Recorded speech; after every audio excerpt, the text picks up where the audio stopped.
Hello everyone, welcome to the 5th episode of DevStandup. Guys, as you know that in each DevStandup we are inviting one guest speaker talking about his favorite topic and share his experience with others across the world. And today we have again Ali Atakan Başaran. He's going to talk about his Lambda migration experience that he has done in real life. And without wasting any time, let's give the floor to Atakan and he can share his experience in Lambda migrations. So Atakan, floor is yours. Yeah, thank you, Alner. Hello, everyone. I'm glad to be back at episode 5 of the DevStandup. Today, I would like to talk about migrating from ECS container to a Lambda. So let's start with my architecture. So as the followers remember, there is a application that is going on, like a side gig. So today, the backend of this application is this capacitor application. It's one of the topics of the first episode. It consists of a ECS service that we built that uses a RDS with a Postgres. Essentially, we are trying to keep everything, since it's a side job, we are trying to keep everything as managed as possible, but due to this backend being in Golang, we were running it in the ECS cluster.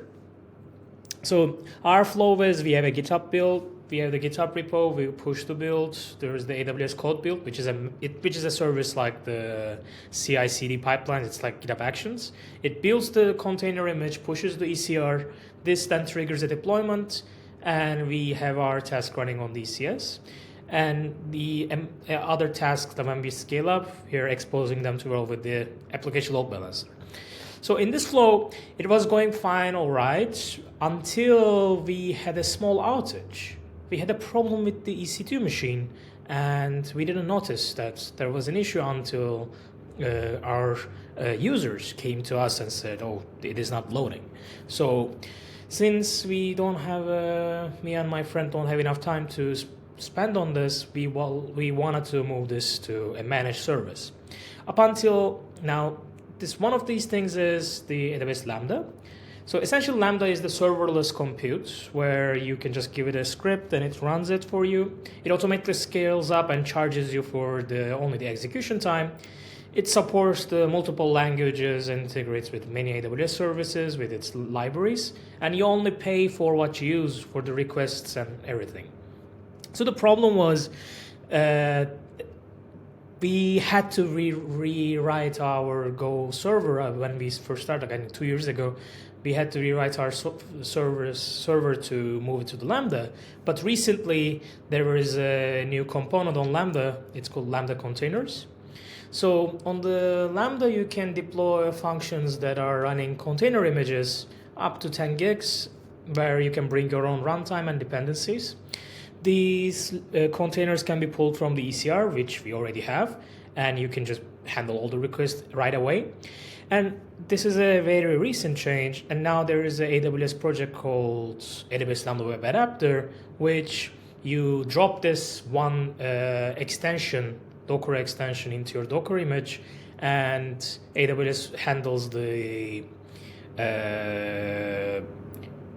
exposing the server running servers, ports, and port mapping and everything, which we went with. So why we wanted to do this is, as I said at the beginning, we wanted to have something managed as a runtime because this is our only last component left. We have some low volume of requests, and we realize that if we want to scale with the EC2, we might have a problem because someone needs to tweak it, because if let's say in an event of the application goes viral or something, so we wanted to keep it on Lambda. And we also wanted to use the free tier that AWS offers on the Lambda executions, which is around 1 million monthly free executions. So our final architecture will look like this, where we essentially took out all the EC2 and ECS components, and now we put it directly behind the Lambda. But before continuing, I would like to have two things to consider. Since this service is made with the RDS, without the RDS proxy, we can exhaust the pool because the Lambda connections are different executions, and you don't know if they are turned off or turned on. So Amazon might be creating hundreds of containers for hundreds of requests instead of just one.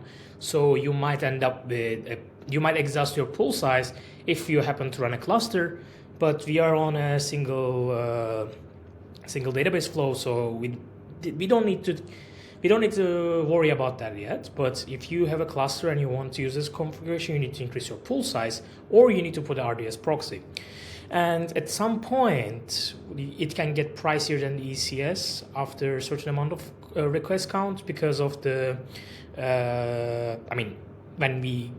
there is like a breakpoint where using a Lambda stops making sense. So, but we didn't hit to that yet. We just wanted to, since it's a small application. So let's go with the flow. Let's go with our small workshop. So I have my Go application here. It connects to the database. It creates a table for testing, and then it inserts a hello world thing, and we have a root which will read it from a database. And this is a Go application. I have my Docker file here, and so this is already deployed, so I can just show my flow in here. I already have a cluster, I already have a DevStandup task, and in this one, as you see, I have a ECS container running with the configurations where I gave the database name, database host, database port, database user, and everything. And so I can even go in and try to hit to this with, where is our ELB? I forgot our ELB link.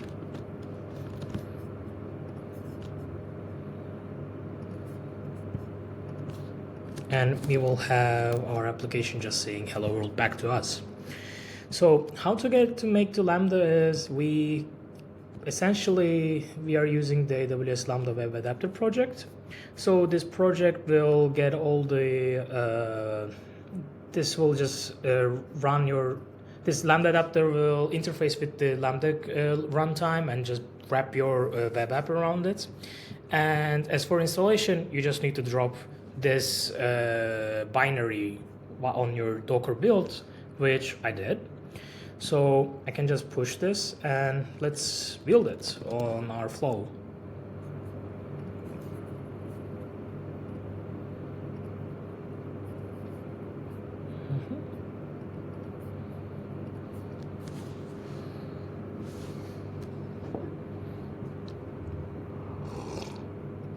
So just to make things a bit faster, we already have a built version. So let's go to the deploying our Lambda.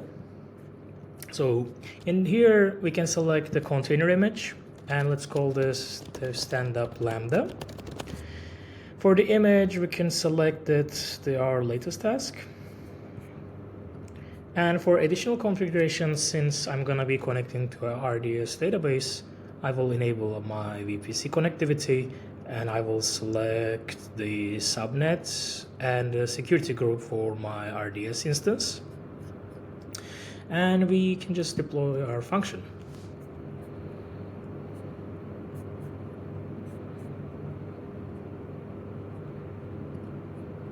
Oh, actually, I will also put this so we can use it. Okay. So let me enable our function URL for quick testing. And also I would like to put the environment variables for my container inside it. So I can go to my task definitions.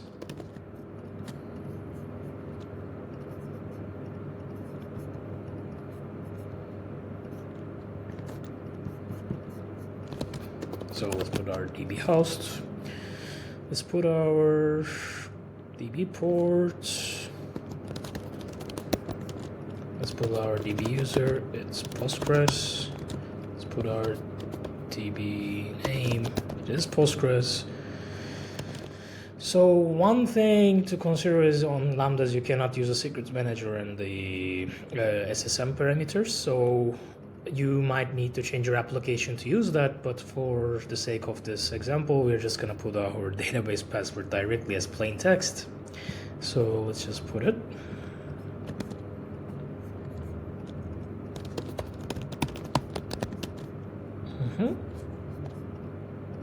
Okay, let's wait until it deploys.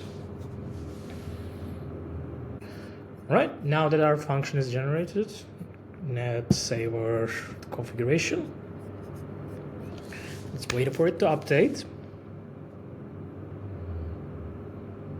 And now that when I go to this function URL, my function should be, this 404 is coming from the service that we are running there.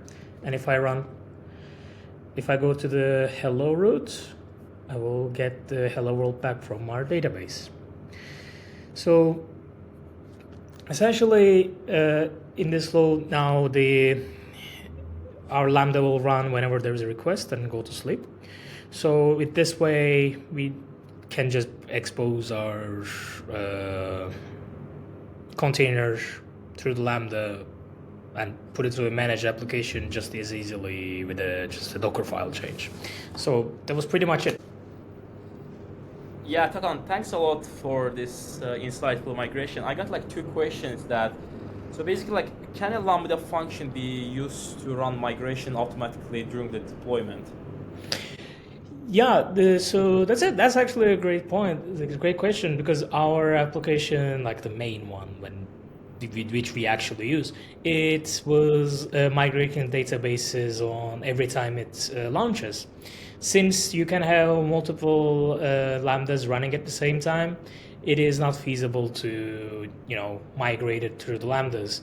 So what we end up doing is we added whenever we need to run a migration, we are essentially running our container as a Fargate task to have allowing it to migrate the database in a constant manner. So no, like you cannot use a Lambda to do it, but you can still just use it as like a managed way to do it. That's one of the gotchas, let's say. Okay. And another question was that, what's the kind of most common ECS pattern that we cannot translate to the Lambda container? I mean, so this is,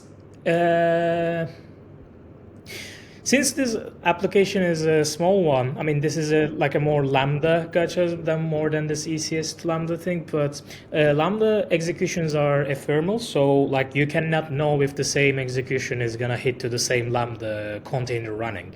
So since we got a bit used to the single machine, like single task flow, because it's a small application, we were sometimes keeping some information, caching it on the memory because there is going to be only one task running, like the user's last online, some metrics and stuff.